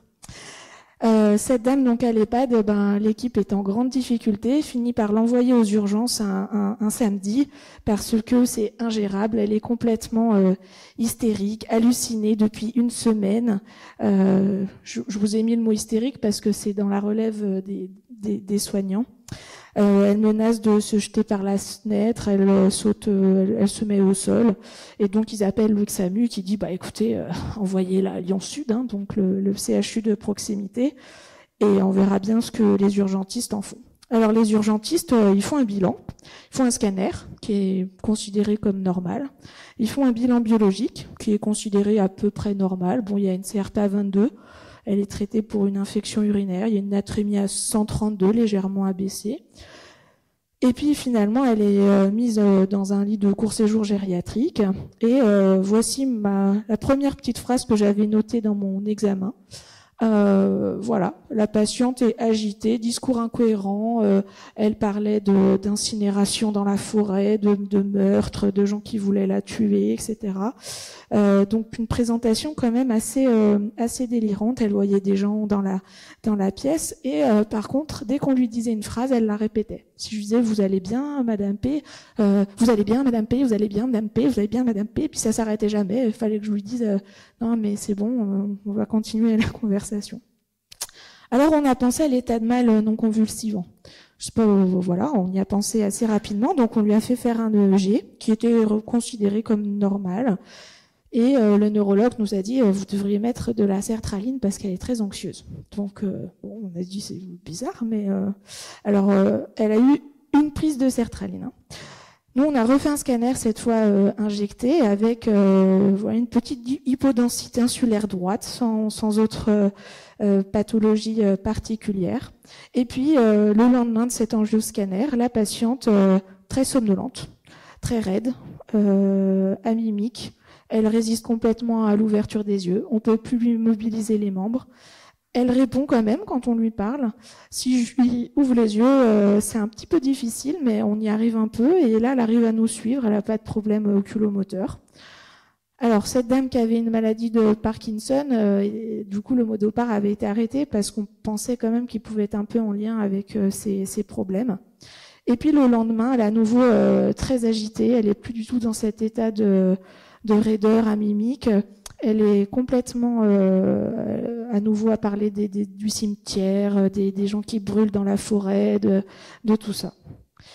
Là, on essaye quand même de maintenir sa mobilité. On l'installe au fauteuil. Elle nous fait le malaise vagal à 4 de tension, hein, donc le vrai malaise, vraiment. Et puis, elle revoit le neurologue qui retrouve toujours cette perturbation quand même assez importante avec des modifications de l'examen clinique, un petit doute, osposition, spasticité ou peut-être un élegement extrapyramidal sur le poignet, etc. On refait un EEG. Cette fois, il est pas bon, avec un tracé un peu altéré. On comprend pas tout ce qui se passe. On refait un EEG. Cette fois, il est normal. Et donc, en fait, sur cette errance-là, on se dit, on va quand même appeler le renfort. On appelle le psychiatre de liaison. Alors, on aime bien la coopération en gériatrie, vous le savez. Et le psychiatre arrive et nous dit, mais attendez, vous êtes marrant, mais elle a mutique, elle est stuporeuse, elle est négativiste, elle a une catalepsie, une prise de posture, elle a un syndrome catatonique, voyons. Bon, vous commencez tout de suite. Alors, il met arrêt neuroleptique. Cette dame n'avait pas de neuroleptique. Faites une échelle de Bush-Francis. Mettez-la sous Valium parce qu'elle peut pas prendre Péros. Commencez par 10 mg IV 3 fois par jour, toutes les 8 heures. Et dès qu'elle peut prendre par la bouche, relais par lorazépam. Donc, on fait cette échelle. Elle est quand même à 32 sur 69. On cote. On essaye de faire comme il faut. Alors, j'ai des gros doutes sur le fait qu'on l'ait fait comme il faut parce que c'était la première fois qu'on devait la faire. On a fait le diazépam, on l'a refait après et là on se dit oh là là, elle est à 21, on sait que ça a été efficace. Mais le psychiatre lui dit aucune amélioration de la situation sous Valium, continue à monter. Alors on continue à monter, donc on monte à 4 fois par jour, puis on monte à 5 fois par jour, puis on monte à 6 fois par jour, puis on monte à 8 fois par jour, toutes les 3 heures. La dame est toujours dans le même état, c'est-à-dire qu'elle n'a pas de trouble de vigilance, elle est toujours bien réveillée, avec quand même 80 mg de Valium. Bon, donc là on est un petit peu suspect. On fait tout un bilan étiologique, parce que comme vous avez vu, il y a beaucoup d'étiologie dans le syndrome catatonique, donc on lui fait tout un tas de tests, on est au CHU, on peut, c'est facile, hop, hop, hop. Et finalement, tout revient normal, on fait quand même l'IRM aussi, il n'y a pas de signe d'encéphalite, on est content. Mais voilà, malheureusement, Madame P, elle ne prend toujours rien. On est monté jusqu'à, je vous ai dit, hein, toutes les 3 heures. On a essayé pendant ce temps-là de faire la demande d'ATU pour avoir l'orazépam en voie intraveineuse, donc l'activant, qu'on a eu. Le psychiatre a dit, bon, je vais quand même demander l'électroconvulsivothérapie, hein, mais je suis pas sûre qu'on va pouvoir l'avoir parce que les délais, c'est quand même 3-4 mois d'attente. Puis bon, elle est quand même âgée, elle avait déjà des troubles avant. Bon, je pense que ça va pas marcher. Et puis bah finalement, cette dame, d'un coup, elle est somnolente. Mais vraiment du jour au lendemain, alors que jusque-là, ça se passait bien. Au moment où on fait la première dose de lorazépam, là, coma quasiment. Elle inhale peut-être, probablement. Elle s'infecte. Et puis du coup, elle décède. Voilà. Donc, Madame P, finalement, on a une errance diagnostique quand même importante. Probablement qu'on a été perturbé par ce tableau neurologique de départ qui était très riche avec ces hallucinations, puis en même temps ces problèmes moteurs, puis cette perturbation à l'EEG, cette petite hypodensité, etc. A posteriori, on se demande est-ce qu'on n'avait pas en fait un syndrome parkinsonien atypique, donc une maladie à corps de Lévy. On avait aussi évoqué la possibilité d'une paralysie supranucléaire progressive. Finalement, c'est vrai qu'on connaissait très mal, moi la première, le syndrome catatonique et comment le repérer. Et on pense quand même que ce retard a été une perte de chance pour la patiente. Mais même quand on a eu le diagnostic, on n'a pas eu accès à un autre traitement possible comme le CT. La deuxième situation, alors c'est toujours au cours séjour gériatrique de Lyon Sud où je travaillais aussi avant. Et cette fois, c'est un patient qui arrive pour altération de l'état général via la hotline. Donc la hotline, pour ceux qui connaissent pas, c'est les médecins nous appellent, j'ai besoin d'un lit, ça évite de passer par les urgences, le patient arrive directement dans le service. Et donc c'est un patient qui a fait un AVC en janvier 2021 et post-AVC, il s'est mis à avoir des troubles du comportement sexuel inappropriés. Il a été vu en téléexpertise par l'équipe mobile maladie d'Alzheimer de l'hôpital des Charpennes. Et un monsieur qui s'est dégradé au niveau de l'état général. Il est très agressif, il a perdu beaucoup de poids. C'est un patient qui est sous antipsychotique, Risperdal, depuis 2008, parce qu'un jour il a été agressif. Je sais pas trop, il est passé au Vunatier, donc le centre hospitalier spécialisé de Lyon. Il est sorti avec du Risperdal et puis il l'a gardé depuis 2008. Voilà. Et puis il est aussi sous Parkinson pour ce syndrome extra-pyramidal probablement lié au neuroleptique. Sur les relèves des soignants, c'est écrit Monsieur reste les yeux fermés, il refuse tout, on peut plus rien faire, on est perdu. Alors voilà Monsieur S, je vous demande juste de pas filmer comme j'ai essayé de cacher un peu la tête du patient, mais on le voit quand même. Voilà Monsieur S, donc la première vidéo, il arrive dans le service. Donc il est encore avec son t-shirt de l'EHPAD, il n'est pas encore dans notre magnifique blouse de l'hôpital. Et cette fois on s'est dit, là ça sent quand même peut-être la catatonie. Alors on essaye de faire les manœuvres, on va essayer d'ouvrir les yeux. Il répond un peu aux questions quand on lui parle quand même, il répond des oui, des non. Mais par contre, il résiste à tout. Vous voyez le bras gauche qui a toujours pas bougé depuis tout à l'heure. On essaye de lui faire les manœuvres de réaction à la douleur. Hein, donc bon, c'est pas très sympa. On pince la peau, on va palper les mandibules, etc. Mais il réagit pas du tout. Alors on m'a dit, dans la catalepsie, il y a un truc super, faut tester le signe de l'oreiller. Alors on se dit, on va essayer le signe de l'oreiller. Donc du coup, on lui enlève son oreiller. Voilà, il bouge plus. Donc, oreiller ou pas oreiller, pas besoin de mémoire de forme, là, il n'y a pas de difficulté. Et puis, on lui repositionne le bras un peu comme ça en l'air. Et puis, vous voyez, il aurait pu rester. Alors, on l'a reposé, hein, parce que je pense qu'une heure plus tard, on n'avait pas de changement. Bon, alors là, on s'est dit, ça y est, on a compris, c'est une syndrome catatonique. Cette fois, on va pouvoir faire notre échelle. Alors, on fait tout de suite notre échelle. On est à 37 sur 69. On appelle le psychiatre, on lui dit on a probablement un syndrome catatonique, vite. Donc il vient vite, il confirme que c'est bien ça, qu'il faut commencer le lorazépam. Donc on commence ça, mais comme je vous ai dit tout à l'heure, Monsieur S, il vient de perdre 10 kilos. Il est comme ça depuis plusieurs semaines.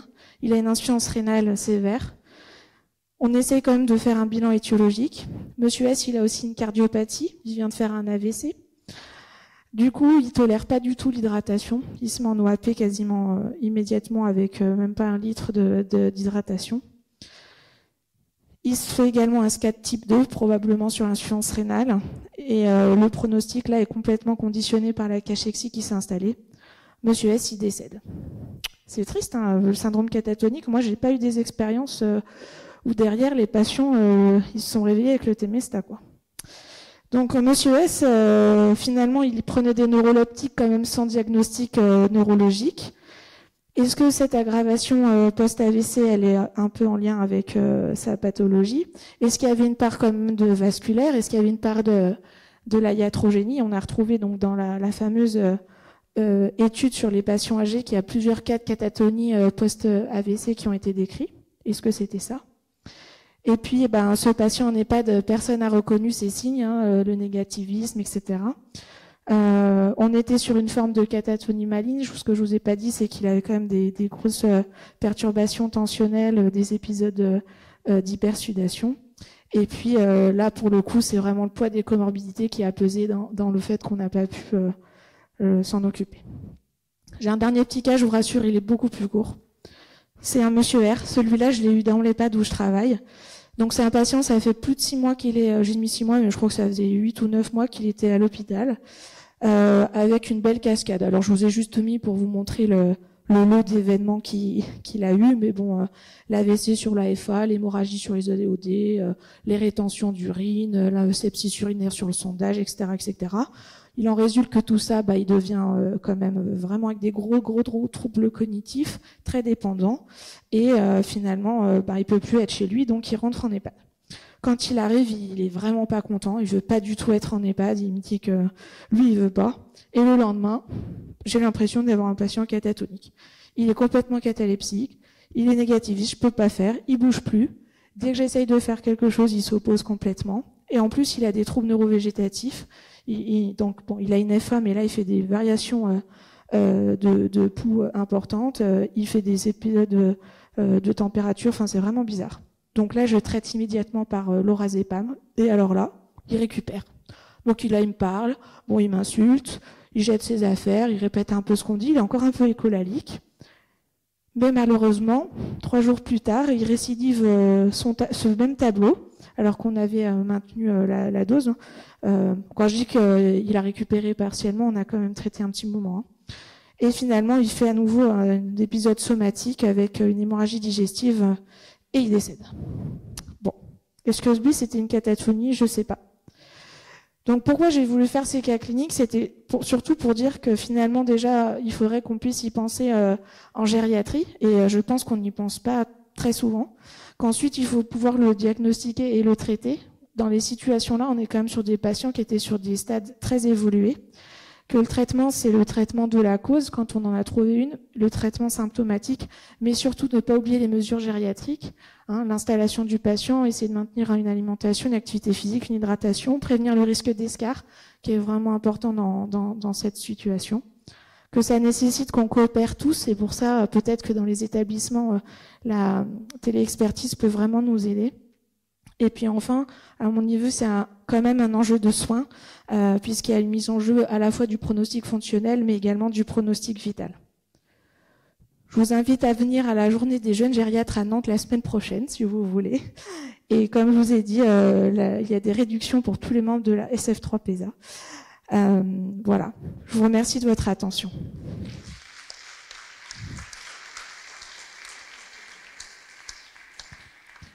La vie est plus belle avec des petits chatons, non? Donc voilà, je vous ai mis les petits chatons. Merci Nathalie pour cette présentation très vivante et bien illustrée par des cas cliniques vécus de ton côté.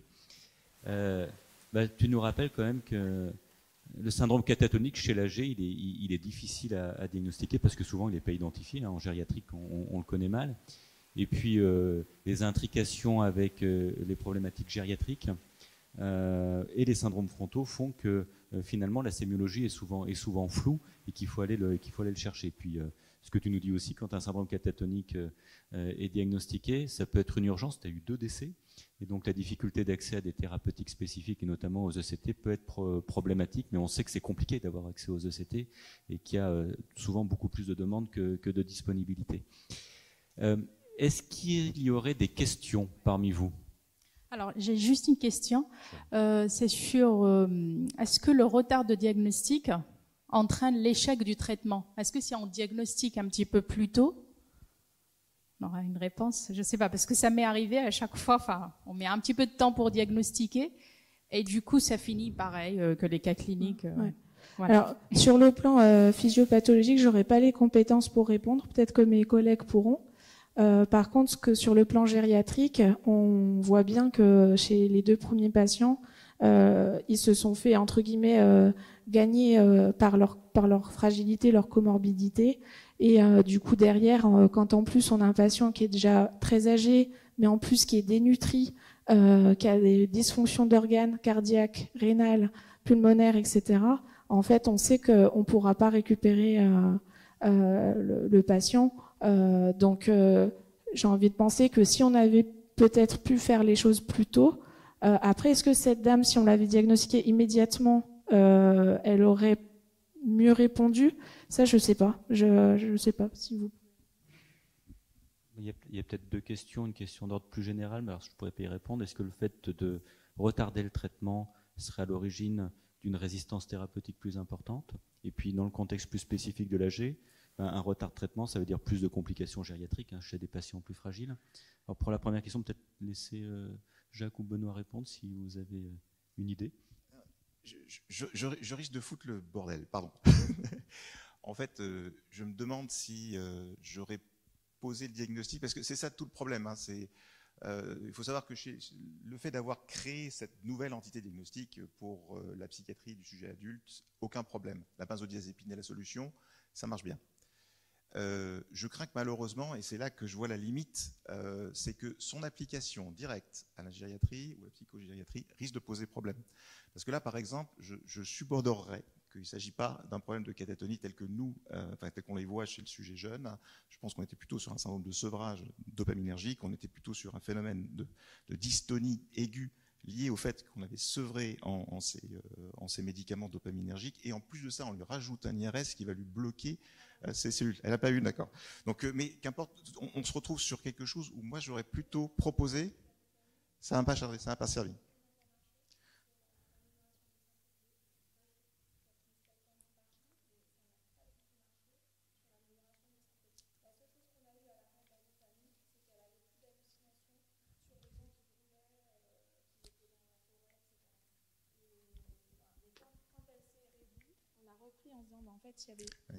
Quand elle s'est enraidie, on s'est dit peut-être qu'il y a quand même cette nécessité de le faire. Mais c'est vrai que l'application juste de l'échelle pose pas un diagnostic, mais pose un syndrome catatonique. Mais effectivement, par exemple, la réponse au lorazépam n'est pas dans des critères de diagnostic entre guillemets. C'est-à-dire, est-ce que on a des pathologies où la réponse à des traitements fait quand même partie des critères diagnostiques. On le voit quand même dans le Parkinson, par exemple, où ça peut être un des critères. Mais là, pour le coup, on n'avait pas ça. Donc, c'est pour ça qu'on pose la question, est-ce que c'était des véritables catatonies aussi? C'était des syndromes avec des signes cliniques qu'on a dans le syndrome catatonique, mais effectivement, c'est compliqué de savoir si, sur la base de la réponse thérapeutique, le fait que ces patients n'aient pas répondu, est-ce qu'on n'était pas du coup dans des autres contextes, voilà, sachant que pour tous, il y a quand même eu des bilans très complets, des EEG, etc., qui ont quand même éliminé beaucoup d'autres mécanismes qu'on peut rencontrer chez la personne âgée. Alors pour aller juste rapidement chez le sujet adulte, il y a le signe qui est le plus prédicteur d'une bonne réponse aux benzodiazépines, c'est la fixité du regard. Psychiatrie adulte. En fait, en l'occurrence, là, la L-dopa n'était pas suffisante parce que il fallait stimuler directement. En fait, ce qu'on a là, le système dopaminergique est un peu particulier. Il a un cycle d'hystérésie, c'est-à-dire qu'une fois qu'il est lancé, tout va bien. Mais une fois que vous l'avez arrêté complètement, il faut le redémarrer. Et là, pour le redémarrer, en fait, la L-dopa suffit pas parce que la L-dopa, c'est un agoniste indirect. Autrement dit, ça ne va pas agir si vous n'avez pas de stimulation de vos cellules dopaminergiques. En l'occurrence, c'est ce qu'on appelle un bloc de dépolarisation. C'est ce qu'on observe aussi de temps en temps. On peut l'observer chez l'animal. La meilleure façon d'entraîner une catatonie, c'est de la neuroleptique. Le neuroleptique tient son nom de ça. Quand on l'administrait aux bêtes, un rat sous neuroleptique, il ne bougeait pas. Il était catatonique. Et en fait, on l'induit par exactement le même mécanisme. Là, en fait, ce qu'il fallait donner, c'était des agonistes dopaminergiques directs, parce que c'était les seuls, en fait, qui pouvaient réellement permettre au système de se réarmer. Là, la cellule dopaminergique est tellement sous le tonus, en fait, parce que le reste du système lui demande de relarguer. À ce moment-là, quand vous avez une cellule qui est tellement excitée, en fait, elle ne redescend pas sous son potentiel qui lui permet de réarmer de nouveau sa capacité à être capable de faire des potentiels d'action. Pas de potentiel d'action, pas de relargage de dopamine. Et c'est un cercle vicieux. C'est pour ça qu'en fait, et en particulier chez le sujet âgé, ça c'est un vrai sujet. On peut faire la même chose chez le jeune. C'est ce qui donne des dystonies aiguës quand on utilise les vieux neuroleptiques. C'était le même mécanisme, si vous voulez, mais chez eux c'était moins dangereux parce que derrière on était capable de les récupérer. L'autre solution aurait peut-être été, et je suis d'accord que c'est pas intuitif, l'autre solution aurait été, et c'est pas intuitif, donner des anticholinergiques, j'ose à peine le dire. Mais c'est sans doute ce que j'aurais proposé de le faire. Bon voilà, je l'aurais dit. Simplement sur la question de fallait-il donner du lorazépam ou pas, les données de la littérature montrent que le traitement par benzodiazépine est efficace quelle que soit l'étiologie. Alors ça va un peu à l'encontre de ce que tu dis, Jack, quand même, mais bon, c'est ouais. Est-ce que une longue durée sans traitement rend le traitement moins efficace? J'ai pas de données de littérature de réponse. Je pense pas. C'est juste que ça rend les effets indésirables et les complications gériatriques plus précoces et donc le décès du patient. En revanche, pour être sûr de ne pas faire de conneries, Parce que là, pour le coup, c'est sûr que ça marche dans les deux cas, c'est le CT. Parce que le CT, ça marche aussi bien si c'était un bloc de dépolarisation lié justement à un problème de dopamine, que si c'était effectivement une vraie catatonie. Là, c'est vrai que c'est un manque de chance que de ne pas pouvoir le proposer rapidement, parce que là, vous n'avez même pas besoin de faire le diagnostic pour savoir de quoi il s'agit. D'autres questions? Bon, oui, une autre question.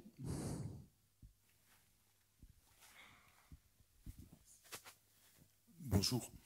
Alors, dans la catatonie, on sait qu'il faut intervenir rapidement, mais finalement, si on n'intervient pas rapidement, qu'est-ce qui se passe? En quoi le pronostic est mauvais, manifestement, mais par quel mécanisme, en dehors, bien sûr, de ce qui pourrait être lié aux conséquences de l'immobilisation, etc.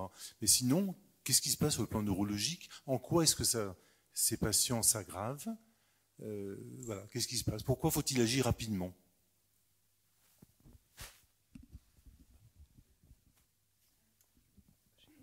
D'accord.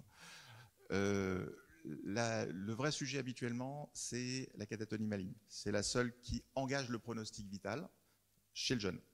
Là, je pense que chez le sujet âgé, la question, à mon avis, elle est un peu différente. C'est que vous avez un sujet fragile qui reste un peu trop longtemps dans une position sans bouger, c'est pas très bon. Et surtout, pour la reprise fonctionnelle derrière, si ça dure trop longtemps, ça peut être un vrai souci.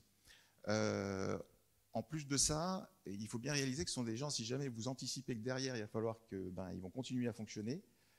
Moi, j'ai vu des gens qui avaient une catatonie, qu'on a oublié de mobiliser pendant qu'ils étaient complètement... voilà, et bien ils se retrouvent avec des rétractions. Même des sujets jeunes. Et vous ne récupérez pas d'une rétraction, parce qu'une fois que la rétraction est là, il faut faire de la chirurgie pour pouvoir réallonger le muscle. Donc, c'est pour ça que je pense qu'il faut... L'idée de raccourcir quand même le plus possible me paraît saine, même chez le sujet jeune. Et à mon avis, chez le sujet âgé, ça serait ma maman, ou ce serait moi. Je préférerais qu'on fasse ça très vite. Bon, un grand merci à nos trois orateurs. Ah non, excusez-moi, une dernière question. On a encore 1 minute. Ce serait dommage de s'en priver. Je serais revenu après. J'ai une question sur... effectivement, parfois, en gériatrie, on a du mal à avoir accès aux ECT de façon rapide. Et est-ce que la TDCS peut être un moyen de temporiser? Ali n'est pas dans la salle. Je vous fais la réponse qu'il m'a faite, parce que je n'ai pas l'expérience. Sa réponse, c'est qu'il a essayé. Ce n'est pas un franc succès. Il y a quelques papiers qui ont été faits, il y a quelques succès qui sont décrits, mais bon, ça reste quand même très limité. Il faut savoir, on parle de sujets jeunes là par contre, et puis il faut savoir que de toute façon, vous avez pas mal de catatonies, en tout cas décrits comme telles, qui effectivement se remettent spontanément. Donc je ne sais pas. Mais je parierai pas dessus si vous n'avez pas le CT. Ça fait pas la même chose. Le CT, en fait, ça vous fait un relargage massif de dopamine. Je peux vous dire que dans un cas comme dans un autre, ça augmente l'inhibition, donc ça va traiter, si jamais c'est une vraie catatonie standard. Si jamais c'est effectivement un phénomène de bloc de dépolarisation, ça va faire un relargage de dopamine qui va faire que de toute façon, hop, ça va redéclencher le système. Donc dans les deux cas, vous êtes gagnant. Ça, vous n'aurez jamais avec la TDCS. Bon, et ben je crois qu'il est maintenant vraiment temps de clore la session. Vraiment un grand merci à vous trois.